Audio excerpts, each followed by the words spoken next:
Hello and welcome to Indus News live from Islamabad. I'm Naila Shuja and these are the headlines.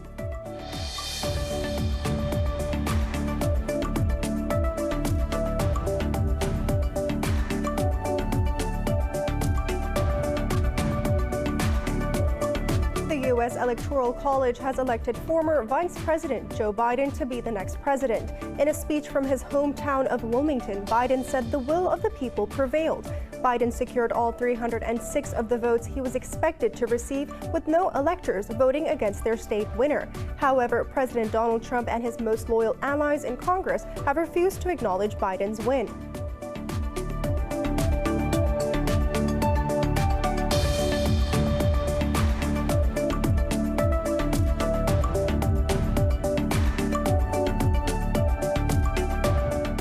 Deputy Governor of Afghanistan's capital, Kabul, Mehbubullah Muhibi, has been killed in a bomb attack. Security officials say the governor was traveling with his security guards when a bomb attached to his car went off. No group has claimed responsibility for the blast yet.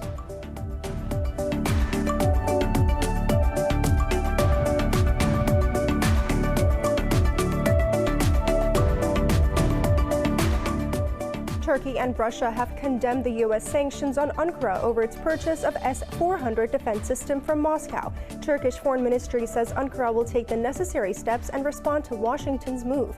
Meanwhile, Russian Foreign Minister Sergei Lavrov said the sanctions are illegitimate and show arrogance towards the international law.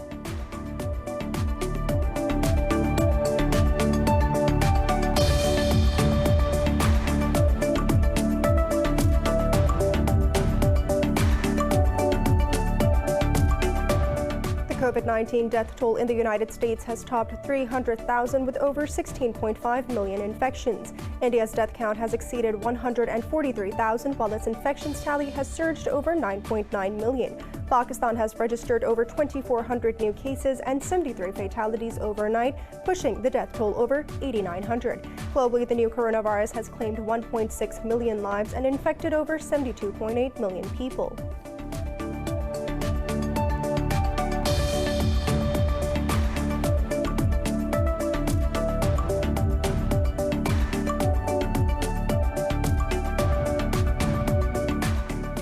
And in golf, South Korean A-Lim Kim has won the U.S. Women's Open Golf Championship in Houston. In a stunning finish, Kim rallied from 5 down and notched birdies on the final 3 holes to surge a taken, unassailable lead.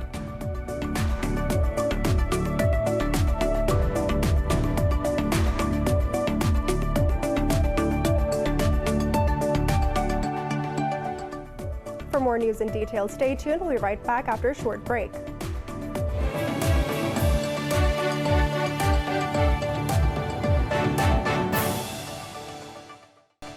Welcome back. The U.S. Electoral College has elected former Vice President Joe Biden to be the next president. The vote, which took place in all 50 states and the District of Columbia, formalized Biden's victory over Donald Trump. More in this report. After over a month of brazen accusations of mass electoral fraud, litigations, recounts and re-evaluations of votes, the U.S. Electoral College finally settled the tug-of-war for the Oval Office between Donald Trump and Joe Biden. Biden secured all 306 of the votes he was expected to receive, with no electors voting against their state winner. The state of California delivered its 55 electoral votes to Biden, officially putting him over the 270 votes needed to secure the White House. I will now announce the tally of the vote for the office of President of the United States. For Joseph R. Biden of Delaware, a Democrat, ayes 55, noes 0. Supporters of the new president-elect came out to the streets in various states to celebrate the Democrats' victory. In a speech from his hometown of Wilmington, Biden said the will of people have prevailed. Biden reiterated that he will be president for all Americans and will work to end polarization and divisions fueled by Trump. You know, in this battle for the soul of America, democracy prevailed. We, the people, voted. Faith in our institutions held. The integrity of our elections remains intact. And now it's time to turn the page, as we've done throughout our history, to unite, to heal. As I said in this campaign, I will be president for all Americans. I'll work just as hard for those of you who didn't vote for me as it will for those who did. Even after the Electoral College vote, Trump and his most loyal allies in Congress have refused to acknowledge Biden's win. But U.S. Attorney General William Barr has decided to step down after the Electoral College confirmed Trump's defeat. In a letter to Trump, Barr said he will be leaving the post on December 23rd, pledging the allegations will continue to be persuaded. The deputy governor of Afghanistan's capital, Kabul, Mehbooballah Muhibi, has been killed in a bomb attack. Security officials say the governor was traveling with his security guards when a bomb attached to his car went off. They said 2 of his guards were also wounded in the blast. No group has claimed responsibility for the blast yet. Turkey and Russia have condemned United States sanctions on Ankara over its purchase of S-400 defense systems from Moscow. The Turkish Foreign Ministry says Ankara will take necessary steps to respond to the U.S. move. It says United States allegations that S-400 systems will jeopardize NATO systems are devoid of any technical merit. The ministry adds Washington's decision to impose sanctions is a grave mistake and urges the United States to revise its unjust decision. It asserts that U.S. refusal to solve this matter through diplomacy, as befitting 2 allies, is completely senseless. Just before the announcement, President Recep Tayyip Erdogan said he was upset that U.S. went ahead with the sanctions. Meanwhile, Russian Foreign Minister Sergei Lavrov says the sanctions are illegitimate and show arrogance towards international law. The sanctions target Turkey's top defense procurement and development body, its chairman, and 3 other employees. The measures were announced under the Countering America's Adversaries Through Sanctions Act. This is the first time the act has been used against a fellow member of the NATO alliance. Armenia and Azerbaijan have begun exchanging prisoners of war as a part of an all-for-all swap mediated by Russia. This comes after a bloody conflict over the Nagorno-Karabakh enclave. Russian commander in Nagorno-Karabakh says a Russian plane delivered 12 people to Baku, which in return returned 44 prisoners. Earlier, Russian mission to NATO said its peacekeeping forces had to intervene to block a ceasefire breach in the region. It said the breach was attempted on the 11th of December. The mission added that they are in close contact with the Armenian and Azerbaijan authorities. In India, the farmer unions have intensified their agitation in several parts of the Punjab, Haryana, Rajasthan, UP, and Madhya Pradesh states. Demonstrators are blocking the Rajasthan-Haryana border, the Singhu and the Turkey border, among others, to press for their demands. The farmers insist they will continue their sit-in until the government reappeals the controversial farm laws. Meanwhile, New Delhi has once again refused to accept the reversing of new laws as the precondition for negotiations with the farmers. The government has deployed a rapid action force at Singhu border as farmers' protest enters its 20th day. Tens of thousands of farmers protesting against the government's farm laws observed a day-long hunger strike yesterday. The Boko Haram militant group has claimed responsibility for the abduction of hundreds of school students in Nigeria. More than 300 students are missing after gunmen on motorcycles stormed the government science school in the northern-western Kankara town. More in this report.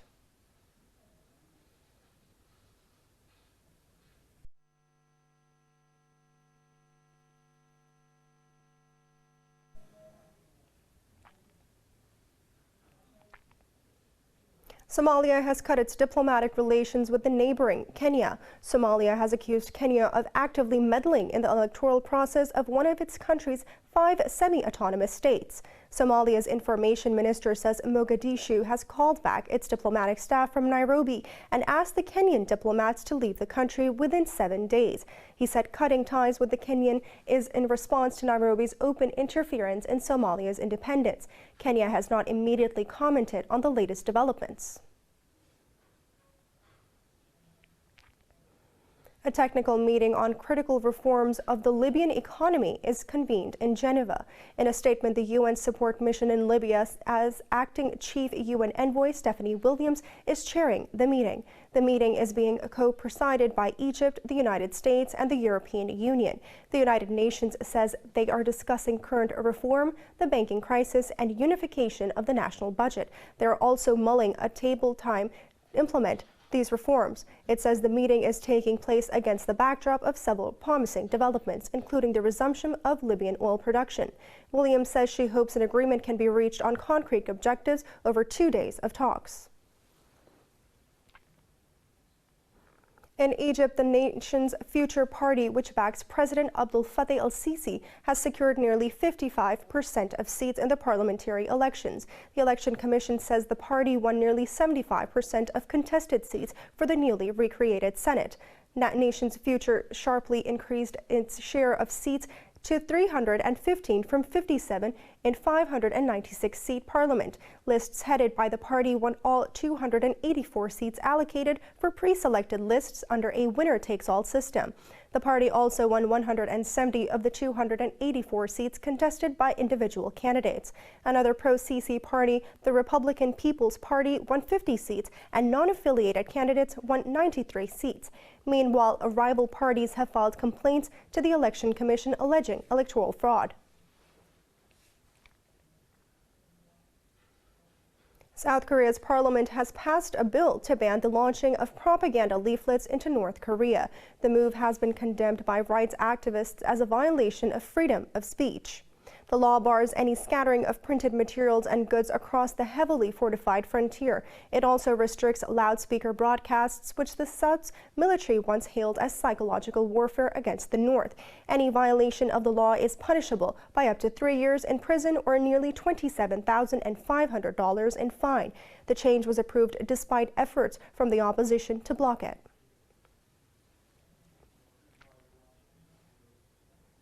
The United Kingdom and the European Union have restarted post-Brexit trade talks in hopes of securing an agreement. Both parties have confirmed that there has been enough progress for negotiations to continue. EU Commission President Ursula von der Leyen said negotiators from both sides have not exhausted all options. Earlier, Prime Minister Boris Johnson discussed the deal's main sticking points with von der Leyen. EU's chief negotiator Michel Barnier said that his British counterpart Lord Frost met in Brussels. Barnier said a wider deal can fall into place if a route towards an agreement on fishing rights can't be identified. The teams have now set new deadlines, but an ultimate deadline will expire on the 31st of December. Romania's President Klaus Iohannis says he will call on political parties for fresh talks to form a center-right government. Speaking to reporters, he said the first round of talks was over and they had exchanged a good view. But Iohannis said not all terms for designating a new prime minister have been met. The ruling National Liberal Party has proposed incumbent Finance Minister Florin Citu as the next prime minister. This follows an inconclusive parliamentary election on the 6th of December, where the opposition took a narrow lead. It's now time for a short break. Stay with us.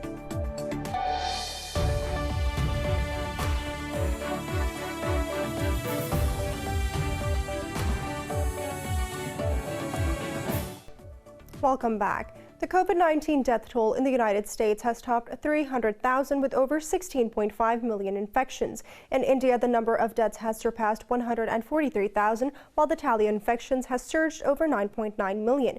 Globally, there have been more than 1.6 million deaths and nearly 73 million infections. More on the coronavirus in this report.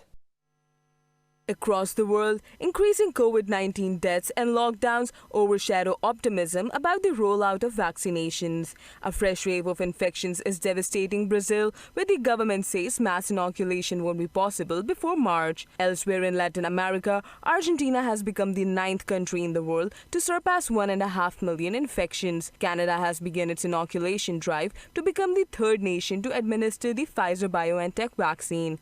Meanwhile, the U.S. reported the highest number of deaths in a week since the pandemic began, with the virus claiming more than 17,000 lives. And Operation Warp Speed is busy trying to meet its ambition goal to produce and deliver 300 million doses of vaccine in the U.S. by January 2021. We might be on some type of similar timeline. Our goal would be for the Moderna product to be available this time next week across the United States. So Monday, Tuesday, Wednesday, a drumbeat vaccine of the initial push being sent to all states across the country. In Europe, in a bid to test and isolate the positive cases, French authorities have launched a mass testing campaign in Le Havre city. Italy is mulling stricter measures during the Christmas holidays after big gatherings over the weekend sparked worries of a surge. Czech restaurants, hotels and indoor sports venues, which reopened from a lockdown only 2 weeks ago, must shut again from Friday in response to a new rise in infections. Turkey has announced a 5-day full lockdown after reporting a record 229 deaths in a single day. Meanwhile, a new variant of coronavirus has been found in the UK, which is growing faster in some parts of England. There are many variants. It just happens that this one has quite a few more mutations than some of the other variants. So that's the reason why we've taken it more, particularly seriously. But there's nothing to suggest that the symptoms are different, that the testing is different, or that the clinical outcome is different for this variant. Singapore is the first Asian country to approve the Pfizer vaccine and says it expects to start receiving shots by the end of the year. South Korean authorities have warned of tougher restrictions if social distancing rules are ignored. In Pakistan, 73 people have lost their lives to COVID-19 over the past 24 hours. This takes the country's death toll to over 8,905. The Health Ministry reported 2,459 new infections overnight. It said that there are more than 48,000 active COVID-19 cases in the country. The ministry said out of over 443,000 countrywide cases, more than 386,000 people have recovered. The ministry said over 196,000 cases have been detected in the province of Sindh, while the Punjab has reported 128,000 cases. A batch of Chinese Air Force troops is in Pakistan to participate in a joint Air Force exercise, Shaheen-10. The exercise aims at strengthening bilateral defense ties between the two countries. More in this report by our correspondent, Sumaira Khan. Shaheen is the 9th in the series of joint air exercises which is conducted each year in both countries on alternate basis. Director, Center for Aerospace and Security Studies Air Marshal Wasimuddin said the training will improve the comprehensive air combat capability of both forces. This exercise basically is aimed to increase the interoperability between the two air forces, learn from each other's experiences, polish our aerial tactics, and also improve the bilateral relations between the two countries. He also warned that India may launch propaganda against the joint exercise. These exercises are not aimed against any other country. As far as the Indian Air Force is concerned, they are actually transforming their Air Force to fight on two fronts. Air Vice Marshal Fahimullah Malik says the exercise is being conducted to strengthen the Pakistan Air Force's intraoperability. We would like to find out that what are the impediments in the interoperability. That is, in case of two allied forces have to work together in adverse environments. Number one, it is a good opportunity for us to learn that how do we carry out the interoperability. The drills would last until the end of December. More than 50 aircrafts and 170 personnel from both sides will participate with real-time air and ground hardware to prepare for contingency scenarios. Sumaira Khan, Indus News, Islamabad. Japan and China have agreed to soon establish a hotline amid tensions over the sovereignty of islands in the East China Sea. Japanese Defense Minister Noboru Kishi and his Chinese counterpart Wei Fenghe discussed this during a video conference. Kishi said that they agreed that stable bilateral relations were essential for the regional stability, but he also said that the two ministers did not discuss a time frame for the hotline. The two sides launched a communication mechanism in 2018 to avoid any accidental clashes. Opening a hotline was a pillar of maritime and aerial communication mechanism, but they have made little progress. 11 elderly people have died in a fire at a retirement home in the Russian region of Bashkortostan. The Emergencies Ministry said 4 people evacuated on their own before the arrival of firefighters. It said one of the survivors was a staff member who managed to lead other residents out of the wooden building. The ministry said the blaze was put out 3 hours later. The 11 victims were also elderly residents who had mobility issues and could not be quickly evacuated. Russia's investigative committee said it has launched a probe into the incident. Thousands of residents in Australia's New South Wales and Queensland states are on alert due to flash floods. Heavy rains, wild winds, and huge seas have smashed the northeastern coast for the 5th straight day. Officials in New South Wales have issued evacuation orders for Kondong to Tumbulgoog and the surrounding low-lying areas. They said about 1,000 properties were affected, coupled with electricity and internet outages. Meanwhile, authorities in Queensland have closed all beaches amid abnormally high tides of up to 30 centimeters. The storm also wiped up thick sea foam, a rare event along the beaches in Gold Coast. It lured families and children into the playing bubbles. President Emmanuel Macron has vowed to hold a referendum to add France's commitment to fighting climate change to the country's constitution. Speaking to the Citizens Climate Council, he acknowledged that Paris has not done enough to fulfill its commitments to fight the global warming. Macron said he has been in the favor of adding biodiversity, the environment, and addressing climate change to the constitution. He said the amendments will require a parliamentary vote as well as a referendum. Macron added France needs to keep moving forward and that work is even more urgent. Earlier, the European Union also agreed to achieve the bloc's 2013 targets to reduce greenhouse gases to 55%. In Brazil, over 92,000 turtle hatchlings have been born on a sandy beach along the Purus River, which is a tributary of the Amazon River. More in this report. Tens of thousands of giant South American river turtle hatchlings have emerged on a beach in Brazil. According to Wildlife Conservation Society, the births have occurred over several days. Approximately 71,000 hatchlings emerged on one day alone, followed by another 21,000 a day after. Mass births occur when the hatchlings are born in sync and can reach the river together. In this walk, the greater the number of hatchlings that take place together, then the greater the chance of survival, and the possibility of being eaten by predators is diluted. Hatchlings and predators in the river are not lacking. The mass births took place in the Abufari Biological Reserve, where Wildlife Conservation Society has been monitoring females and their nest before, during and after the birth of the hatchlings. The Wildlife Conservation Society is also studying the conditions for mass hatchlings to help improve the management and protection of turtles. The Wildlife Conservation Society Brazil team has been monitoring these species during spawning and mass birth to understand under what circumstances these events take place and how can we better manage, protect and conserve these species. The giant South American river turtle is the largest freshwater turtle in Latin America, weighing 200 pounds and reaching lengths of 3.5 feet. The species of the giant South American turtle is becoming endangered after an increase in trafficking of their meat and eggs. 7 million Christmas trees enter the landfill every year. As a fix, sustainable Christmas trees that can be returned later are up for rent in the United Kingdom. More in this report. Instead of buying a Christmas tree and then throwing it away come January, some shoppers are choosing to rent a tree that they can give back and can be used again. Online store Christmas on the Hill, who specialize in sustainable trees and wreaths, are not just offering cut trees this year. They have branched out into reusable rental ones that live and grow in pots. They source their trees from a farm in Gloucestershire, one of only a few who specialize in pot-grown Norway spruce trees. Excellent.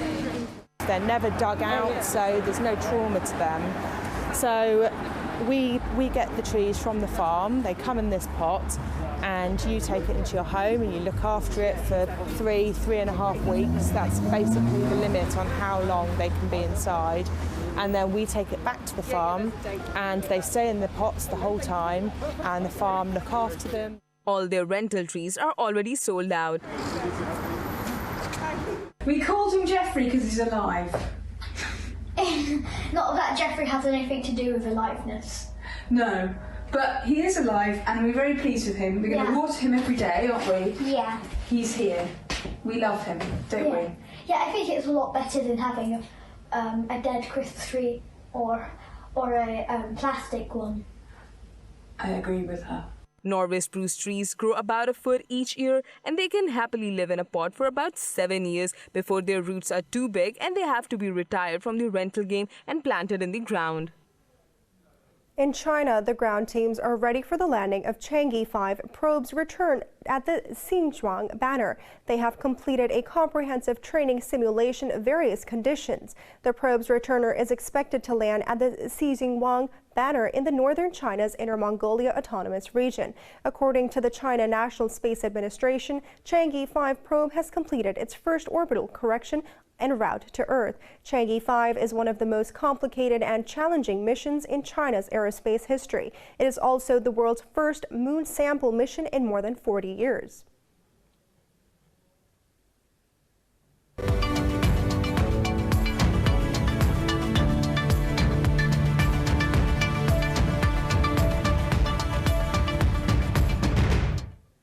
China has become the only G20 member to see GDP growth in the second and third quarter of the year, and it was acknowledged by the Organization for Economic Cooperation and Development. The Organization for Economic Cooperation and Development says Beijing has recorded positive growth of 4.9% year-on-year in 2020's third quarter. In a press release, the OECD said GDP in G20 area rebounded by 8.1% in the third quarter, with major economies seeing double-digit growth. But as a whole, it remained significantly below the pre-pandemic levels of the same period last year. OECD said GDPs of France, Italy, Turkey, UK, South Africa, and Mexico rebounded in double digits following contractions in the second quarter. It added Canada, Germany, Brazil, US, Japan, Australia, Saudi Arabia, and Indonesia also saw their economies grow in the third quarter. European stocks are trading higher as post-Brexit trade deal talks and the COVID-19 developments continue to dominate the market sentiment. European stock 600 has edged up, with autos adding over 1%. London's FTSE 100 and Italy's FTSE MIB have also added fractionally. Frankfurt's DAX and the CAC 40 in Paris have added over 0.5%. Earlier, all Asian bourses traded lower.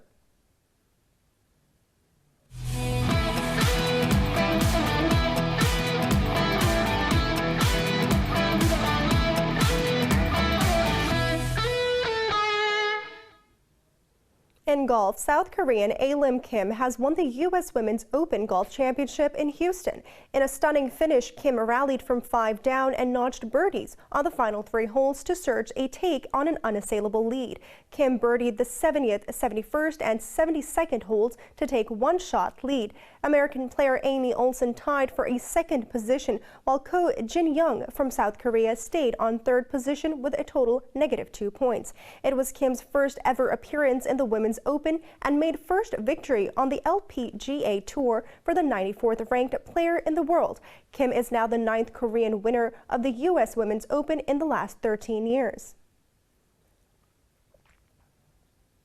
In cricket, New Zealand all-rounder Colin de Grandhomme will miss 2 matches of the Test series against Pakistan due to a foot injury. Talking to reporters, coach Gary Steed said Grandhomme has a stress reaction in his right foot, which affects his bowling. Steed said that New Zealand is hopeful that spinner Azaj Patel will be available against Pakistan. He added Captain Kane Williamson is also expected to join the team for the second and third 2020 matches. New Zealand will play their second T20 match against Pakistan on the 20th of December in Hamilton.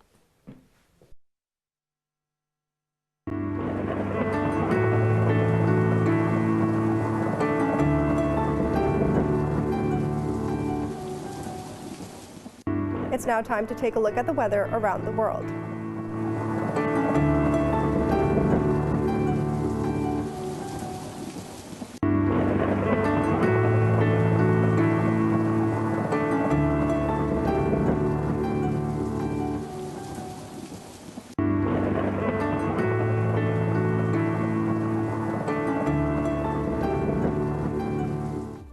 For the latest news updates, you can follow us on our social media at indus.news.